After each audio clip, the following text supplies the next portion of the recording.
চীনের মহাপ্রাচীর নাকি Emiliano Martinez, কাকে টপকে যাওয়াটা বেশি সহজ হবে? ভাবুন, ভাবনা শুরুর আগে চ্যাম্পিয়ন্স লিগে এমিলিয়ানো মার্টিনেজের পারফরমেন্সে চোখ বুইয়ে নেবেন অবশ্যই।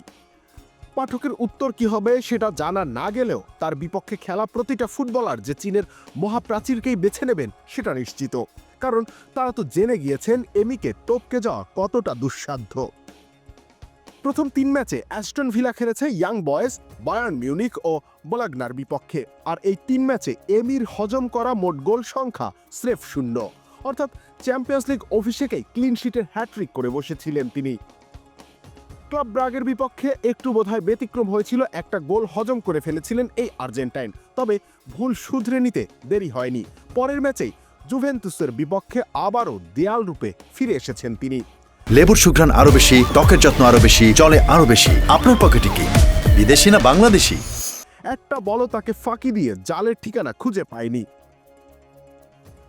যদিও অ্যাস্টন ভিলা নিজেদেরকে দুর্ভাগা ভাবতেই পারে, অন্তত শেষ মুহূর্তের নাটকীয়তার পর এমন ভাবনাই স্বাভাবিক। 94 মিনিটের সময় জুভেন্টাসের গোলরক্ষক লুইস ডি গ্রেগরির হাত থেকে বল ফসকে গেলে মর্গান রজার্স গোল করে বসেন, কিন্তু বিপত্তি বাধে রেফারির সিদ্ধান্তে। বল ধরার সময় গ্রেগরিকে ফাউল করা হয়েছিল জানিয়ে গোল বাতিল করা হয়। স্তব্ধ হয়ে যায় পুরো ভিলা পার্ক। শুধু তাই নয়, পুরো ম্যাচ জুড়ে আধিপত্য বিস্তার করেছিল স্বাগতিকরা, তবুও 3 পয়েন্ট নিয়ে ফিরতে না পারার আক্ষেপটা থেকেই যাবে। সাম্প্রতিক সময়টা আসলে তাদের পাশে নেই। এই নিয়ে টানা 7 ম্যাচ জয়বিহীন তারা। উনাই এমেরি দায়িত্ব নেয়ার পর থেকে এমন দুঃসময় আর আসেনি ক্লাবটির জন্য।